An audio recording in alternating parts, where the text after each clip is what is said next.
Welcome, Dr. James Beckett, Sports Card Insights. Episode origin story, early 20s content creator, YouTube, and goes around all the shows. Had a great conversation with him. This is his origin story. Thanks, Ryan, and thanks sponsors, Topps Panini, Upper Deck, Heritage Auctions, Huggins & Scott Auctions, Mike Stadium Sports Cards, Burbank Sports Cards, ComC.com, and Beckett Media, Beckett Grading, Beckett Authentication. So thanks, everybody. Enjoy the conversation with Ryan. And Ryan, keep up the good work. Your dad named you Ryan just out of the blue. But he's many people's favorite player, certainly around here in Texas. Ryan, welcome to the show. And we're going to hear how you're living up to your name. Thank you for having me on. But yeah, so I was really lucky. I was born into a card family. Back in the 1990s, my dad actually owned an LCS. Back then, before eBay and all these other online marketplaces took over, every city had a ton of LCSs or card shops. And my dad owned a shop down in Dunedin, Florida, near Clearwater and Tampa Bay, where the Blue Jays have their spring training. The name was Aberdeen Doubledays, based off of the founder of baseball, and collected a lot of vintage cards, but also during the era, obviously this is junk wax. So had to do modern as well. You can't have a card shop and just focus entirely on one thing. You have to cater towards your audience. Unfortunately, when the junk wax era started declining, he had to sell all of his stuff and get out of the business. It was unfortunate because he picked up quite a story over time. Talked about some like super scarce blank back cards. One of the cards he always told me about is a mint condition 1955 Sandy Koufax. The one card he wished he didn't get rid of that. And then the Andy Pafko #1 from 1952 Topps. Two iconic cards that he swears were mint shape. His biggest regret was not keeping those cards when he sold off everything.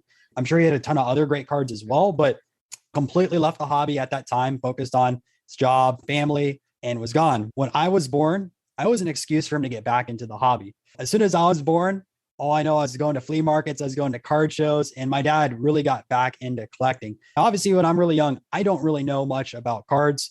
What I did is I used to go to the value boxes and I would look for cards that were numbered. So like your Topps Gold parallels, I'd go through the 10-cent boxes, digging through looking for those numbered cards and putting off to the side.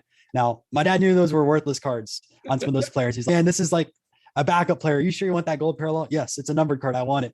But it was like a really fun thing for me to do is go through those value boxes while my dad would go through $10 boxes at a flea market in Oldsmar.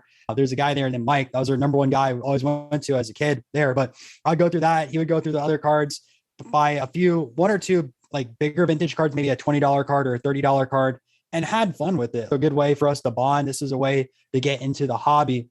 But all those years between that, going to a few card shows in a mall. There was something called the Big Top Flea Market in Tampa. I grew a passion for the hobby during that. Eventually, as I got older, I ended up reading a lot of the Beckett magazines before going to the shows. I would read it, figure out what cards got up, and then would go through those bargain bins and look for those cards that someone didn't know that they had in there and try to grab those cards and find a little bit of a difference, focusing on that as well. All I'm hearing is the buy side. Were you mainly interested in buying, acquiring, or were you transacting, trading, selling as you went? Because a lot of these shows have kids running around buying and selling. Were you just buying?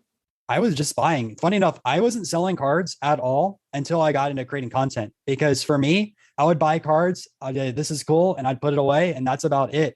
As soon as I started building out content and traveling around shows, my whole philosophy changed, especially like seeing all the different cultures going into the hobby the last few years. So I was doing that through high school, and then college hit. I was still obviously into cards for a bit, but I was mostly buying online. I wasn't going to card shows as much. Luckily, in my night runners club in college, I was a runner towards the last few years, try to get in shape. And I had a friend in the runners that actually collected cards. I was down in Miami running a marathon with him, and we're out to dinner one night, and I was bidding on a few cards on eBay. He's, no way you're bidding on cards. I collected cards as a kid. I like basketball cards. You like vintage baseballs. Yeah. And that was my good friend, Steven. And we bonded over that. A few months later, I graduated from college with electrical engineering degree. And now I had a little bit more free time to pick up another hobby. The previous year, I remember going to the National, and after the National, I was watching some card show vlogs that people actually went to card shows and recorded. And I thought it was the coolest thing ever because I had a ton of fun at the National the first time in 19. It was nothing like the local shows I went to at the flea markets or the malls. It was just like a whole experience. But at this time in 2020, the hobby's starting to boom. And I thought it'd be cool to build out a YouTube channel with my friend where we would hit up the local Florida card shows and document it and have fun, like picking up some cards and learn across the way. So we did that. Zero intention to go travel, zero intention to do much else besides card shows and then educate people on some vintage cards or other sets that they might know. And one day at Orlando card show, one of the dealers was talking to us. He's, hey, I know you're doing all these vlogs right now. Did you hear that Dallas is going to have a big show? It's going to be like the National for 2020. At that time, I knew there was big card shows in Chantilly and Philly just from talking to a few vintage dealers. But I had no idea there's a big show in Dallas. I had no idea how many card shows there was around the United States at that time, besides a few large ones. And I was intrigued. I was like, no way. How many tables? And was like, oh, it's 400 or 500 tables. I thought they were crazy. I was like, there's no way Dallas is going to have it. I was on the fence, but I found a Spirit airline flight for like $70. I was like, all right, it's a $70 gamble plus like $100 hotel. I get to split the hotel with Steven.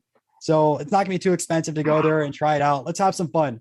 The only show before the out of state was the National. So ended up going to Dallas. We recorded a vlog there, and that vlog took off compared to all the other Florida card shows. And I was like, all right, we got to go back to Dallas again. Plus at the show, all brand new dealers. I got to try some local foods as well. Really great Mexican food, great barbecue.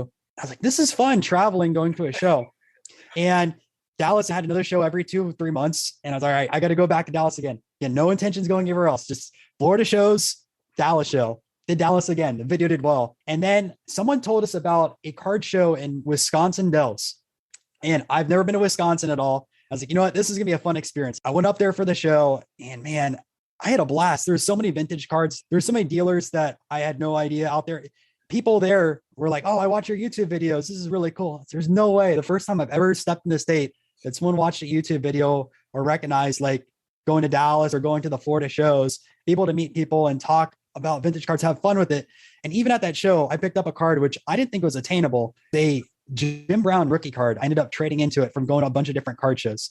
And that's a story in itself, because I ended up getting the Jim Brown from just trading up from a Carmen Electra refractor at a card show. Well, basically, if you're going to that many shows and really making the circuit, it's like back in the day when I was so active, you just see stuff and you can tell from one show to the next, and you can figure out which dealers are reasonably priced and want to be accommodating and all that stuff. And 9 out of 10 dealers are really, maybe more than 9 out of 10 are really pretty good. You build those connections with those dealers. And I know a lot of people obviously want to haggle with some dealers, but some dealers are like, look, I know you, here's X percentage off of whatever cards you want. Go around, buy some stuff. I'll have some fun with it. I make some money. You make some money with it. And that's the beauty of it. Like just building the connections, getting to know these people and also going to the shows, you can find some really cool stuff that you can't find online. For example, I picked up a Bird Byleven the other day, and it was a blank back. Like you just don't find blank backs. Even with like my dad's card shop, he collected blank back cards because they're so scarce. Good luck finding that. If you're going to put on save searches on a marketplace, it might take you years. That's the power of the visual being there. This has always been a tangible hobby of you see it, you feel it, you touch it, you buy it, you take it home. Maybe you slab it, but you have it. And that's not true of every aspect of the hobby now, but it's the roots of how we got going. But it's really cool to go to a lot of shows. I agree. And so I think a lot of people are watching.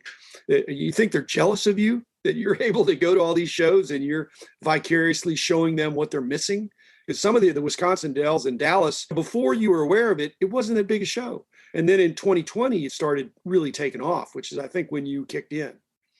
Yeah, there might be some people that are jealous on that side of things, but it's a lot of work. I think traveling is easy, man. I have to leave to the airport sometimes at 3 a.m. and I get back at 12 or 1 o'clock at night, plus all the editing on it, plus walking around, traveling to and from the airport. It's a lot of work. Plus I work a full-time job as well. Yeah. So you put in those. Steven goes to, or what? Yeah. So Steven goes to a lot of the shows. He doesn't go to all of them. Are you videoing your own? I mean, you iPhone video, or you got a nicer camera, or what are you doing? Yeah. So I have a Sony camera that I'm using right now, and I use that. I have a gimbal as well and a mic. And what is, I'll vlog it myself. I'll get all the B-roll as well. And I used to edit my videos fully, but now I work with the editor to take off some of the stress on getting that done, because last year, until I could afford to get an editor, I was working till 12 o'clock in the morning every single day to try to get these videos out. And it just wasn't healthy, because I skipped running, which was a big passion of mine. And I gained quite a few pounds not being able to do that. So I decided I need to hire an editor, work with them side by side, but able to at least save me a few hours every week.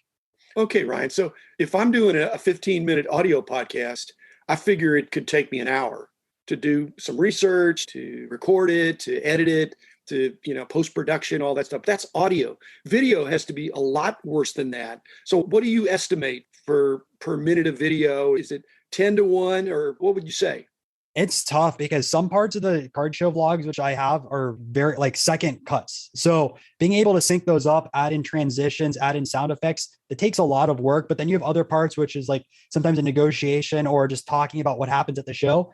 And if you do it in one take, you really don't have to do much except for mixing the audio levels. So there's parts, like, as crazy as it sounds, sometimes 1 minute on the video or 2 minutes in a video will take 50% of the edit time versus the other 8 or 9 minutes, just because of how many clips and the frequency of them. Then finding the audio tracks to sync with it. Like, the B-roll montages that I throw in the card show vlogs are the hardest part. But once those are done, everything else is pretty easy. I'm an 80-20 rule guy. I think you do about 80% of it, and that last 20% takes 80% of the time. But that first 80% that gets it up to pretty decent, you can knock that out pretty quick. Are you more perfectionistic than I am?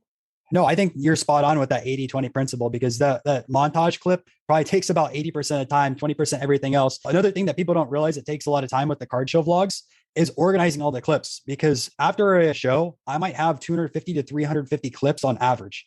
Then you have to figure out the sequence of the clips, because when you're building out a vlog, you don't want to just have it interview, pick up.